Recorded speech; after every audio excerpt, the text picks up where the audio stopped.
Well, I think we are not part of this war. We did not initiate it, but we are all affected by it. So I think there's a clear call here that international law must be respected, and it should be the responsibility of the concerned parties to find ways of ending the hostilities that now have great impact around the world. We are concerned to see that there is still an escalation. There are still worries about how the world economy will be affected by the energy situation around the Gulf. For our part, we will use any channel we have, any opportunity we have to urge the parties to find a way that will not escalate this war. I think that's what we can say. It is not our war. It seems to us that the plan for how it will develop is pretty unclear. And that's the danger with initiating wars, that they rarely follow a script. The next question comes from Canada and Judith Trin, CTV. This question is to all the prime ministers. As Arctic nations with valuable resources that President Donald Trump wants, do you feel the U.S. threat to Greenland sovereignty and Canada's sovereignty is over? And what specific actions can you as middle powers take together to defend each other against threats to your nation's self-determination? Okay. Well, maybe I'll start, since it comes from Canada. It's a very fundamental question, and I think that give a sense of the spirit of the discussion and how we move forward. This is a very positive discussion. So it's how do we take more responsibility, even more responsibility for Arctic security? How do we work together in pooling our resources, resources that we're increasing as part of our NATO pledges? How do we pool those and be more effective? Operation Cold Response, all of us involved in that with a number of other nations, is an example of a practical example of that. There are many others. So that's the first thing. The second, Judy, you referenced resources, and there are considerable resources, both physical, critical minerals, and, for example, in Norway, as well as other economies, Canada included. So how are we going to develop those ourselves with partners at speed and scale that are there? And then the last point I'll make and then hand over, which is, of course, security is much broader. The capabilities in space, the capabilities in AI, in quantum and others, again, where we have quite complementary skills. What we're doing, discussing, is how do we pool those, cooperate, again, positively take more responsibility, and we're solving issues for our citizens. That's our jobs. And in that regard, it reduces the threats. Can I follow up briefly on that question? Prime Minister Fredriksen gave praise to the speech that Prime Minister Carney gave. Let me give praise to the way the Danish Prime Minister has stood up for some principles which are absolutely key. For Denmark, for the Kingdom of Denmark, for the people in Greenland, it's for them to decide on what happens in the Kingdom of Denmark. But what she has stood up for is much more than that. It is for basic principles of international law, national sovereignty, and territorial integrity, which is not simply language in school books. This is hardcore realities of how we preserve freedom, democracy, and we have stood by these principles because we are close to Denmark in this Nordic family, but also because it really matters to all of us. And I'd like to also to say that this is responding to threats which are unacceptable in general, but even more unacceptable among allies. But I would say what follows from this is also a great range of opportunities, which we have discussed around the table today. That our countries have things that we can do together, that we will do together, because it's really beneficial for our populations, for their work, for their income, for their security. And meetings like the one we've had today is really helping us to launch on that path. And the next question comes from Maria Andersen, Denmark's Radio. Yes, and I have a question for Prime Minister Mark Carney, but also for the four Nordic leaders of Denmark's neighbors. Here you are side by side talking about the importance of unity. If a country within the NATO alliance tries to take over Greenland, would Canada then be ready to contribute with military forces and actually put up military resistance to protect Greenland? Well, the first thing I'd say, thank you for the question. We stand foursquare behind the principles of sovereignty, territorial integrity. It is for the people of Greenland and Denmark to decide their futures.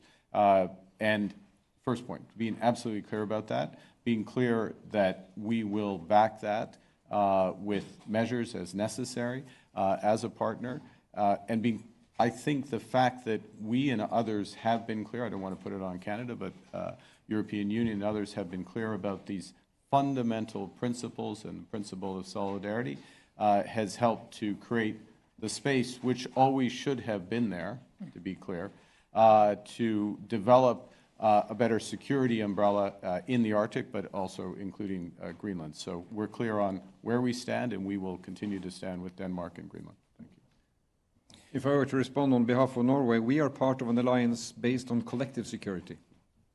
And what we have done over the last year, the Arctic 7, is to develop the script on how NATO will look after security in all of Arctic. We have our more geographic close parts of the Arctic, where NATO has been present, has had the strategy and regional plans for a couple of decades. And now we are broadening that. So I would approach that question by saying, you know, that NATO allies stand together, and we have developed plans to deliver on that. And I think it's fair to say that we quite recently fully and firmly proved that we stand behind Denmark. Yes, we stand fully behind Denmark, and we will. And I'm proud how united we were a few months ago, and we need to continue. But what is important now is strengthen Arctic security together. And from my perspective, Arctic security is one of our biggest concerns.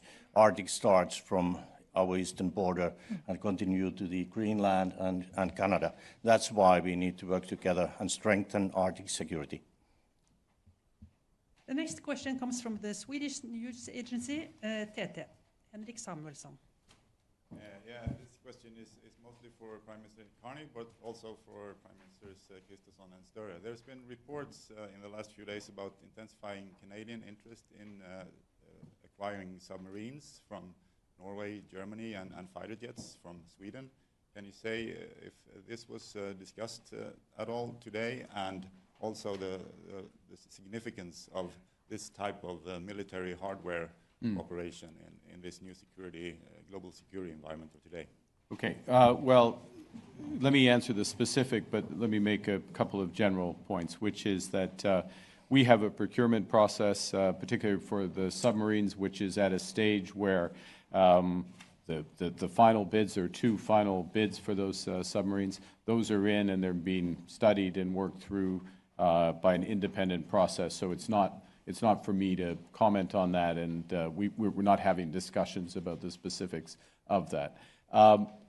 But your question is very well motivated, and it's part of the spirit of what we've been discussing, which is that we are all making significant additional investments in our defense and security to protect our peoples, given the threats that have gone up immeasurably, well, measurably, but significantly.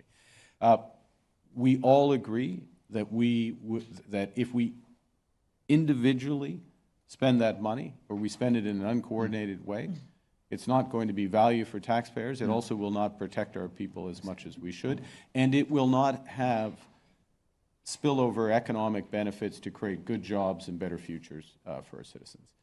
And this is where the complementarities come in. So expertise in aerospace, expertise in maritime, expertise across here in just a whole range of domains, including all aspects of artificial intelligence, material science, and beyond. And so we're looking for specific opportunities in order to develop in a way that is mutually beneficial. I'll finish with this fact, which is historically, when Canada has made defense procurement, 70 cents on the dollar, more than 70 cents on the dollar, has gone to the United States. Not just to American companies, but gone to the United States. That's not an effective way to build our industry or to protect our people. And so what we've been doing, we will still do a lot of procurement with the United States, to be absolutely clear, but in all cases looking to procure much more in partnership, and it's a much broader range of countries with whom we can partner. last point, particularly given the maritime and Arctic nature of the security needs we have, plus the virtual, the Nordic countries are natural partners for Canada, the short answer. If I may just, I have 100% respect for that process that Canada is now undertaking when it comes to submarines. That's a big undertaking. But for Norway's part, when we are doing this kind of maritime cooperations as we do with frigates with the United Kingdom and submarines with Germany, it is a big industrial adventure. But beyond security and industry, it is really also creating a unity of purpose when it comes to security. Because you are in a way integrated in a way you work together, which is linked to geography, the way you are operational, and you'll basically have the same equipment, the same standards. And that, of course, is also important from a security perspective. Good example on cooperation in military industry and security is our cooperation to build icebreakers with Canada. Yeah. Very good. And the next question comes from Iltalehti in Finland. Anni Emilia Allentola. Thanks. This is about the nuclear weapons, and it's for all of you. What are your thoughts about opening a discussion in your country, in your own countries, about loosening restrictions or policies when it comes to nuclear weapons, even during the peacetime? Thanks. Maybe I can start. I want to say that Finland does not seek to have nuclear weapons to our territory, and nor is NATO making any such plans. What we are doing at this moment in Finland is our purpose of the government is to remove legal barriers which do not exist in this form in the other Nordic countries. On nuclear weapons, the initiative to adopt the French nuclear deterrence to increase wider European security, it was positive, but Finland has not had similar discussions as some other countries who are also presented here, but we are interested to hear more because we need to strengthen European deterrence. I think the most, and following up on what Petri just said, I think the most important thing is to build a stronger NATO and European nuclear deterrence. It is a part of our overall deterrence of Europe and NATO, and therefore from a Danish perspective, we are now doing two things at the same time. We are deepening our engagement in NATO when it comes to nuclear deterrence, and at the same time we have accepted an invitation from France when it comes to deepen our cooperation with them. And I think it's positive from a European and from a Danish perspective also to be stronger in this area, but it has to go alongside with many other capabilities and many other investments as we are doing at the same time. Well, for Norway's part, we are not changing legislation. We don't have to. We have our clear policy. There will be no stationing on nuclear weapons in Norway. We are a member of an alliance which has a key nuclear deterrent, which was confirmed at the recent NATO summits, and that is there. The French initiative, we have not been involved in the early stages of that, but we are ready to talk to France as we develop a strategic partnership with France on defense.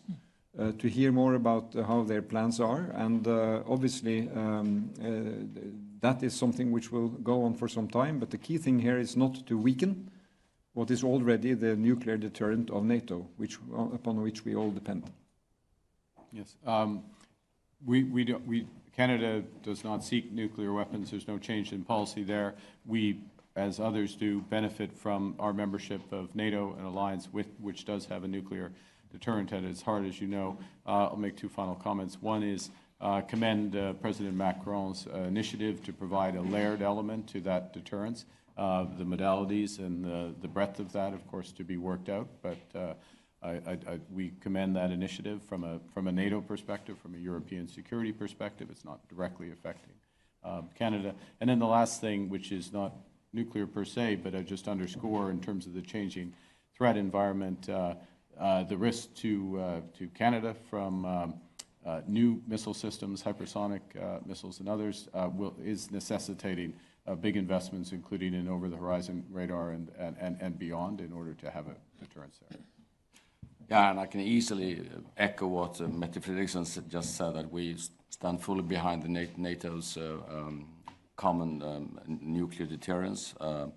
We have no plans at all to change our own doctrine regarding nuclear weapons, and that does not exclude in any way our future potential cooperation with France when we now initiate this dialogue with France. Yeah, on Iceland's part, we don't see any changes coming up. We only just recently said yes to nuclear-powered submarine stocking in our waters. That was a big step for us. So, I mean, we are still under our ongoing strong partners of NATO, and we don't see any changes to that nuclear umbrella. The last question today comes from Gladys Fouché, Reuters. Good morning. My question is about Arctic Century and is for each of you. What is the #1 challenge, whether short-term or long-term, that you want Arctic Century to help you solve?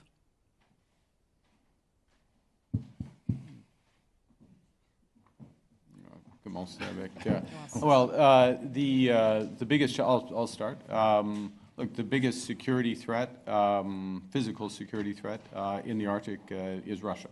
And there are various aspects of that. There are other layered threats in there, but first and foremost, and consistent with many of the other aspects of NATO security development, is unfortunately, it is a common threat, and that is the case in the Arctic. First point. Second, I just underscore that it is welcome, arguably overdue, but welcome, that now NATO is focusing increasingly on Arctic security, and Arctic Century obviously is a manifestation of that. It needs to be fully developed, and what you're hearing from all of us is the commitment in order to do that. Peter? Can I just add, I totally agree with Mark, and what we have seen until now has been different kind of training activities and so on. I think what is most important about Arctic Century is that we now want to be permanent present in the Arctic region. And by the way, as everybody knows, in the Arctic region, it's enormous, and there are a lot of differences in the region. But to be permanent present and to also have the support from the rest of NATO, because as Arctic states, I mean, we have been aware about the security situation, of course, for many years, and as Mark just said, it is changing because of Russia. But now we have the support from the rest of NATO. We need to be permanent present. We need to be strong on surveillance, and we need, of course, together to invest in the needed capabilities, and by common procurement, by common investments, and by this framework that has been decided on. I think we are in a much better and in a much stronger position now to protect the Arctic region. Can I say that if you think about NATO's presence in the Arctic and you go 20 years back in time, it was very little. Yeah. And we have worked on Arctic nations to bring the Arctic to the center of attention of NATO, because NATO should matter to all of NATO territory. So I would say that this initiative should respond to security and stability. And right now, as we speak, we have 34,000 troops exercising in northern Finland and northern Norway. That's a NATO exercise being led for the circumstances in that part of the Arctic.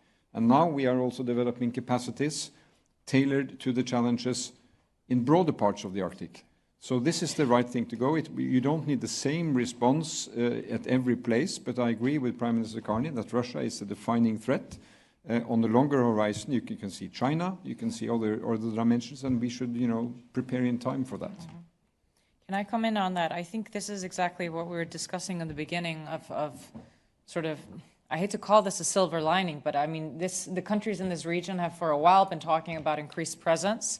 For NATO, we discussed this in Jeff with the Joint Expeditionary Forces.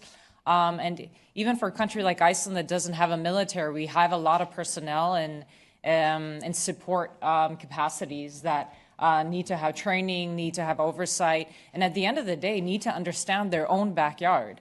And I think this is something that does create a sense of security for the people who actually live in that part of the world, that they see that there is active training, there is an active presence. And so even though we've wanted to keep the Arctic a low-tension zone, we need to be in touch with reality. This is reality we are living in, so it is a positive development, even though obviously